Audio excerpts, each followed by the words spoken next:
they can't admit that it's not big enough to take on and conquer the world. So they say it's a regional power. It'll take over the whole Middle East, and then it'll move against Europe and against us, and we will have a horrible time of it.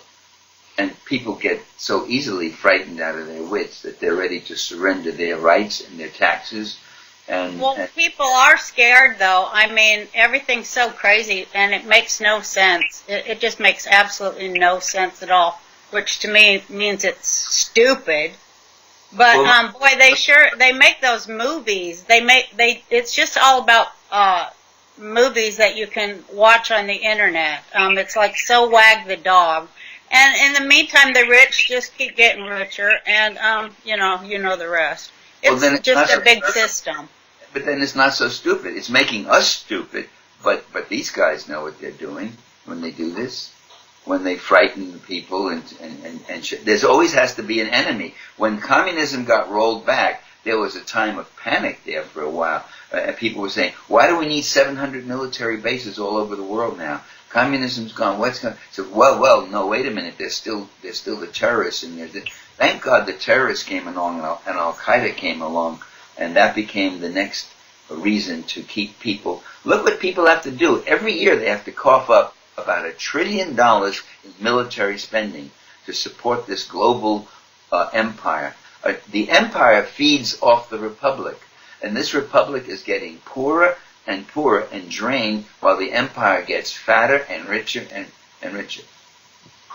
It's just a big heist, isn't it? It's putting public money into private pockets. That's all it is. That's where it ends up, right, in contracts of all kinds, you know. And even much of the military is getting privatized. That's so scary. That's beyond scary. That's a whole other subject. But, Kathleen, what should we do now? Because we have another guest, right? We want to bring him on. Yeah. I'll say goodbye. Okay, so you can stay on, Phillip, if you'd like. We want you to stay. Yeah, so speaking about empire, we were talking about empire, and what better way to person than to talk about empire than a former CIA officer. Phillip Giraldi is a former counterterrorism specialist and military intelligence officer with the CIA. He has worked in Turkey, Italy, Germany, and Spain. Currently, he is a columnist and television commentator who is the executive director of the Council for the National Interest, which is a group that advocates for more even-handed policies by the U.S. government in the Middle East. So, welcome, Phillip Giraldi, to Roseanne Live. Hi. Thank you for having me on. Hi. Hi. So address this issue of empire that Roseanne and Michael were talking about. What can you say about empire? Well, I don't really disagree with their formulation of the issue. I think that, however, if you focus on issues like imperialism and capitalism and the system as being the problem, you forget that there are a heck of a lot of individuals that have really implemented this reality, and by focusing on concepts, we're not holding these people accountable. And precisely what I'm talking about is the people in the Pentagon under the Bush administration who created a war, who brought us the war with Iraq by basically faking intelligence, by basically pushing this information up to the White House and into the media to create this fear. And I think the fact is we have to maybe, sort of readjust the way we look at this and say, look, if we're ever going to become a normal nation again, we have to do it by accountability. And accountability starts with the people that have brought us these wars and the various lobbying groups that have supported these efforts. And we have to really confront these issues in a serious way. Okay, why is all this happening?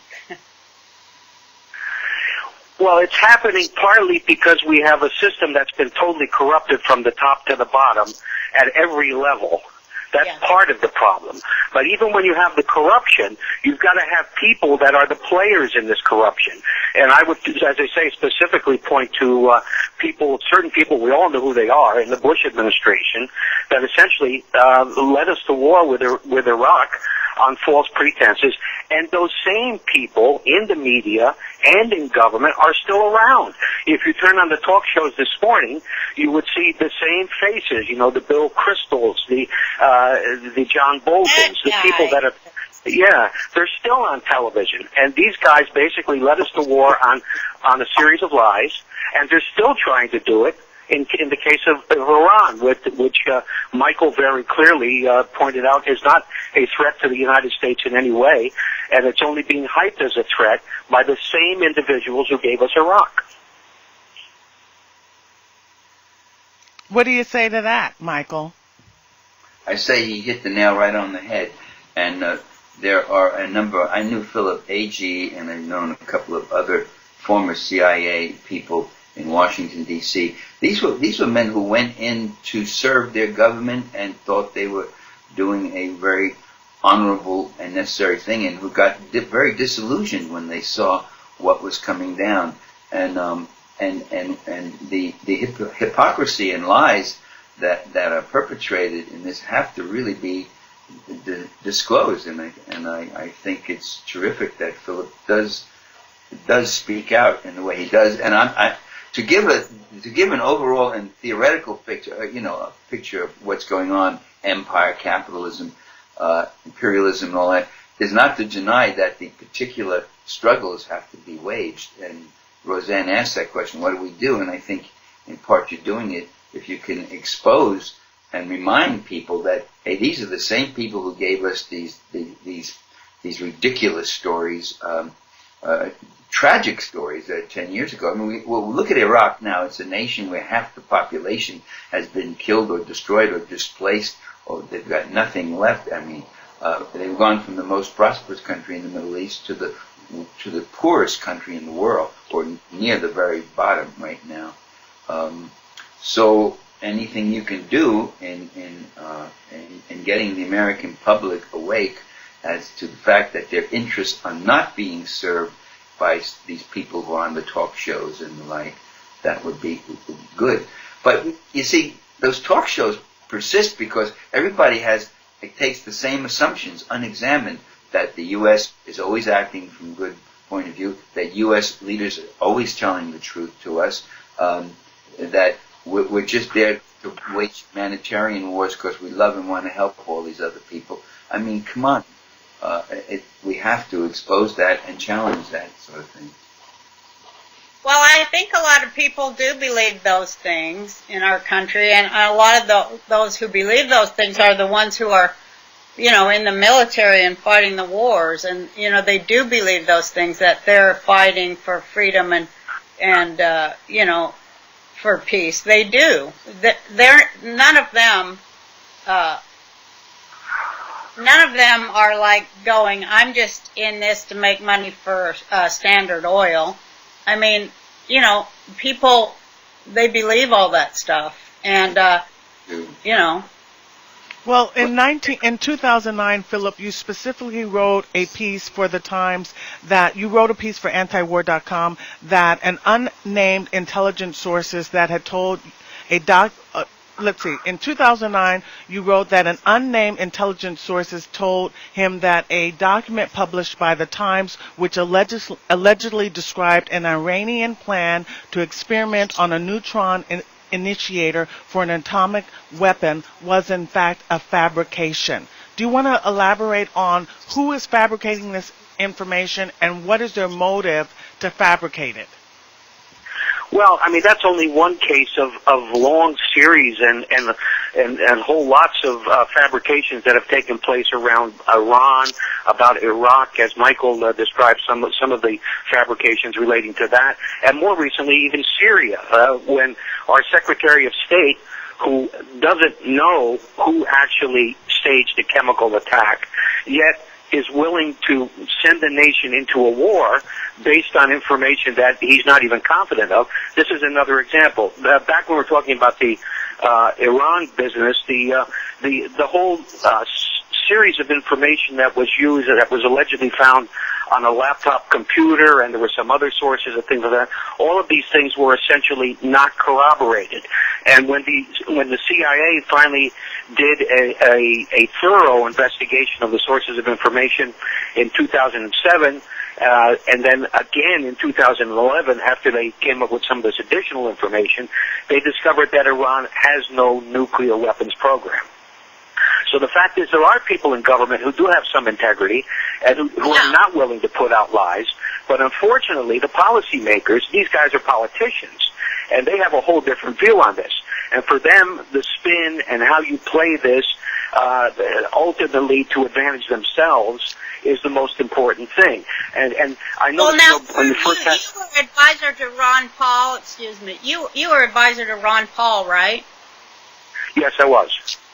Well, the reason I like Ron Paul, I don't like his views on a lot of things, but one thing that he and I both agree on is the Federal Reserve. Can you throw us a bone and talk about that for a minute? Well, I was his advisor on foreign policy, so I'm not really an expert on the Federal Reserve, but his thinking is essentially that the Federal Reserve is a secret bank that exists to give money to the government so that the government can behave badly. And I think that's been borne out by events. We essentially fought a war in Iraq on a credit card, essentially with money being printed in the basement of the Treasury to pay for this war, and the rest of the money borrowed. And we did the same thing and are doing the same thing in Afghanistan. So the idea is that if you restore fiscal responsibility in the U.S. government, then other things will follow, because the government won't have this money to play around with. Yeah, I really like that. So I just had to get you to say that while you're on. Thank you. I just love that. I think, when everybody figures out that the people making the policy are the exact same people that we owe the deficit to, we can all have a big laugh on that one.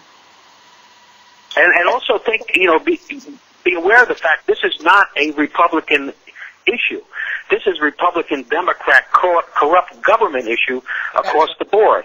And it's, when we were in the first half hour, you kept referring to the Republicans. Well, the Republicans are the biggest part of the problem, but they're not the whole problem. When congressmen, Democratic or Republican, routinely leave the government, they go into high-paying lobbying positions in which they further more corruption with the government.